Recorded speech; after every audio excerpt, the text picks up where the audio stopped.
আসসালামু আলাইকুম এভরিওয়ান। আজকের ভিডিওটা একটু আলাদা কিন্তু আমার কাছে অত্যন্ত ভালো লাগার একটা ভিডিও। তো আমার বড় ছেলে নাতিক সে কিন্তু ছবি আর্ট করতে খুবই পছন্দ করে। একটা সময় সে প্রচুর ছবি আর্ট করত এবং তার অনেক পুরস্কারও আছে ছবি আঁকার জন্য। তো এখন পড়াশোনার চাপে সে অতটা আঁকাতে পারে না। কিন্তু তারপরেও সে আঁকাতে পছন্দ করে।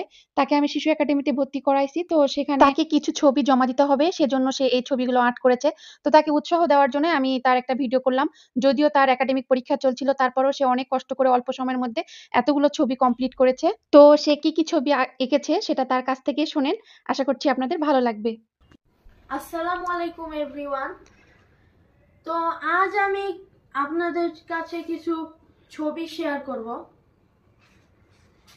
এই যে এটা হচ্ছে কেন্দ্রীয় শহীদ মিনারের ছবি। তারপরে এই যে এটা হচ্ছে স্কুল। আমার ছবিগুলো সুন্দর হচ্ছে কিনা সেগুলো জানাবেন। তারপরে যে রেলওয়ে স্টেশন, এখানে কিছু মানুষজন আছে, রেল লাইন। তারপরে এটা নদীর পাড়ের একটা গ্রামের দৃশ্য। তারপরে এই যে এটা হচ্ছে স্মৃতিসৌধ। তারপরে এই যে এটা হচ্ছে পাহাড়ি গ্রামের ছবি। তারপরে যে এইটা সমুদ্রের নিচের ছবি। এইটা সমুদ্রের নিচের ছবি। এই যে অনেকগুলো মাছ আছে, তারপর প্রবাল কীটের গাছপালা, আর অনেক রকমের প্রাণী। তারপরে যে এটা বন্যার ছবি। এটা বন্যা, সব ঘরবাড়ি ডুবে গেছে, মানুষজন ভেলাতে করে গবাদি পশু নিয়ে চলে যাচ্ছে।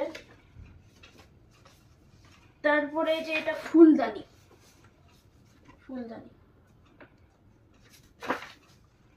তারপরে যে এটা উইন্টার সিজনের পেন্টিং।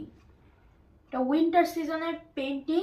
এখানে মানুষজন খেজুর গাছে উঠে খেজুরের রস পাচ্ছে, তারপরে আরো অনেক কিছু আছে। আমার ছবিগুলো কেমন হয়েছে জানাবেন। আসসালামু আলাইকুম। বাচ্চাদের যেকোনো কাজেই যদি আমরা বড়রা উৎসাহ দেই তাহলে তারা সেই কাজটা অনেক আনন্দ করে করে এবং একটা সময় গিয়ে ওই কাজটা সে অনেক ভালোভাবে করতে পারে।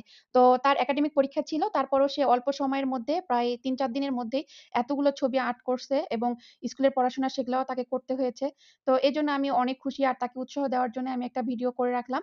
আর তাকে তার মানে ছবিগুলো থাকবে আমার পেজে থাকবে, স্মৃতি হয়ে থাকবে। সে যখন বড় হবে তখন দেখবে। ভিডিওটি কেমন হয়েছে এবং ছবিগুলো কেমন হয়েছে অবশ্যই কমেন্টে জানাবেন। যারা ভিডিওটি দেখলেন অসংখ্য ধন্যবাদ। আসসালামু আলাইকুম।